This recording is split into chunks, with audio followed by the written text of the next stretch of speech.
अस्सलाम डॉक्टर अरशद महमूद है। आज की इस वीडियो के अंदर हम बात करेंगे फेब्राइल फिट्स और एपिलेप्सी का, यानी बुखार के झटके और मिर्गी के दौरान में क्या फ़र्क है, इनकी तशखीस कैसे होती है और इनका इलाज कैसे होता है और इनको हमें आगे लेकर कैसे चलना है।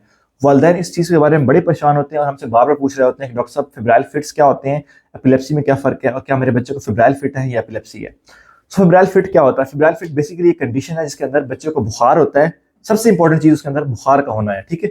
अगर आपको झटका बुखार के साथ लगता है तो तब आपने सोचना है कि बच्चे को फेब्राइल फिट हो सकता है। अगर किसी के बच्चे को झटका लग रहा है और बुखार नहीं है तो फेब्राइल फिट नहीं है, कुछ भी हो सकता है लेकिन फेब्राइल फिट वो नहीं होगा। एक बच्चा है जो बिल्कुल ठीक है, उसको बुखार हुआ और झटके लगना शुरू हो गए, ठीक है। उसको आप डॉक्टर के पास ले गए, डॉक्टर उसको चेकअप किया और उसको चेक किया कि कहीं उसको गर्दन पर बुखार तो नहीं। उस पॉइंट ऑफ व्यू से वो बच्चे का मुआयना करेगा जिसमें गर्दन को मोड़ेगा और गर्दन के बुखार के टेस्ट करेगा, क्लिनिकल टेस्ट करेगा मुआयने पे, और फिर वो उसके कमर के पानी का टेस्ट करेगा और देखेगा कि बच्चे को गर्दन बुखार है कि नहीं। गर्दन बुखार अगर नहीं है फिर वो देखेगा कि बच्चे के कोई इलेक्ट्रोलाइट इम्बैलेंस तो नहीं है, कि बच्चे का कैल्शियम लेवल कम तो नहीं है।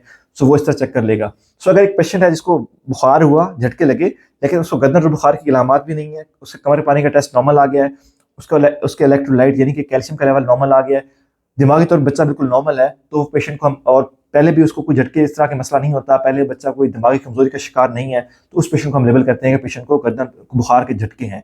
ये उम्र जो अमल है बुखार के झटकों का, ये 5 माह या 6 माह की उम्र से शुरू होता है और ये 5 साल की उम्र तक जा सकता है। फर्स्ट टाइम जब बच्चा हमारे पास आता है तो हम सारी चीज़ें करवाते हैं। हम उसके कमर के पानी का टेस्ट भी करवाते हैं, हम उसके कैल्शियम लेवल भी करवाते हैं और पेशेंट को दाखिल भी करते हैं। लेकिन जब एक दो पेशेंट हमारा लेबल हो जाता है कि उसको फेब्राइल फिट्स हैं, तो नेक्स्ट टाइम जब बच्चा दाखिल होता है तो ज़रूरी नहीं कि हम उस टाइम उसका कमर के पानी का टेस्ट करवाएं या कैल्शियम लेवल करवाएं, क्योंकि हमारे पास पहले से रिकॉर्ड मौजूद होता है। तो उस दौरान हम सिर्फ उसको बच्चे का बुखार ठीक करते हैं, और बुखार की वजह जो गला खराब होना भी हो सकता है, जो छाती का इन्फेक्शन भी हो सकता है, जो बच्चे का पेट खराब होना भी हो सकता है, उसको हम ट्रीटमेंट करते हैं और पेशेंट को घर भेज देते हैं। दूसरी तरफ एपिलेप्सी एक ऐसी कंडीशन है जिसमें बच्चे को झटके लगते हैं, लेकिन झटके के साथ बच्चे का कोई और मसला नहीं हो रहा था। बच्चा बिल्कुल ठीक बैठा था, उसने खाना खाया और अचानक उसको झटका लगना शुरू हो गया, ठीक है। तो ये झटका है, ऐसा झटका है जो बगैर किसी प्रोवोकिंग फैक्टर के है, जो बगैर किसी वजह के है। वजह क्या हो सकती है झटकों की? झटके की वजह हो सकती है बच्चे का बुखार, बच्चे के अंदर इलेक्ट्रोलाइट इम्बैलेंस यानी कैल्शियम कमी, बच्चे के अंदर ग्लूकोज की कमी, बच्चे के अंदर कोई दिमाग या गर्दन तो बुखार का मसला, ये वजूहत हो सकती हैं। अगर बच्चे के अंदर ये सारी वजूहत नहीं है, बच्चा बिल्कुल ठीक बैठा था, अचानक झटका उसको लगा है, तो ये हो सकता है मिर्गी का झटका हो।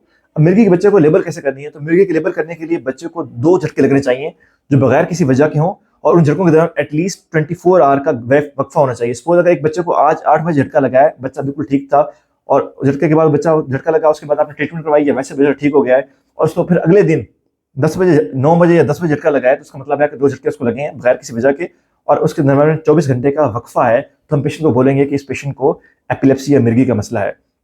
एपिलेप्सी या मिर्गी के अंदर हम टेस्ट करवाते हैं। उसके अंदर कॉमन टेस्ट हमारा ईजी का टेस्ट होता है, जिसको हम इलेक्ट्रोएंसेफेलोग्राम कहते हैं, ठीक है। अब इन दोनों बीमारियों का प्रोग्नोसिस अलग है और इलाज अलग है। बुखार के झटके में इलाज क्या होता है? हम उसके जब भी पेशेंट को हम यही गाइड करते हैं कि घर में जाएं, आप घर में जब बच्चे को बुखार हो तो आप उसको ब्रूफिन या पैराडोल दें, उसको पट्टियां करें। और बाज़ दफ़ा हमें, अगर बच्चे का घर जो गांव के अंदर है या बच्चा अस्पताल से बहुत दूर है, तो हम कहते हैं कि आप एक दवाई होती है, वेलियम गोली होती है, वो मुंह से देनी है आपने, उसकी आपने डॉक्टर के मशवरे से, या फिर पखाने के रास्ते रेक्टल जो है वो डायज़ेपाम सपोजिटरी होती हैं, पखाने के रास्ते दवाई दी जाती है, वो दे सकते हैं। ये दोनों दवाइयाँ दी जा सकती हैं, ठीक है। वो आपके डॉक्टर आपको एडवाइस करेगा कितनी डोज में देनी है और कब देनी है और कैसे देनी है, ठीक है।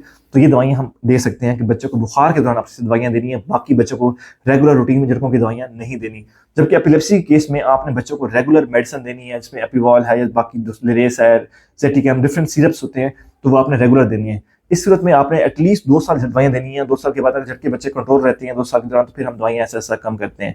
एपिलेप्सी और फेब्राइल फिट का डिफरेंस आपको पता होना बहुत जरूरी है, क्योंकि फेब्राइल फिट्स की कंडीशन जो है बच्चों के अंदर बहुत कॉमन है, और अक्सर बच्चों के अंदर झटके होते हैं और ऐसे वालिदैन परेशान होते हैं कि कहीं मेरे बच्चों को मिर्गी तो नहीं है। फेब्राइल फिट्स के बच्चे जो है वो 5 साल की उम्र पर जाकर बिल्कुल ठीक हो जाते हैं, और ऐसे बच्चों के अंदर मिर्गी के होने का चांसेस जो है वो आम बच्चों की तरह होते हैं, कोई ज़्यादा नहीं होता, कि जरूरी नहीं कि ऐसे बच्चों को आगे जाके मिर्गी होगी, ठीक है। तो ये बेसिक डिफरेंस था जो मैंने आपको एक्सप्लेन किया। अगर कोई क्वेश्चन आपका हो तो कमेंट सेक्शन में पूछेगा। Thank you.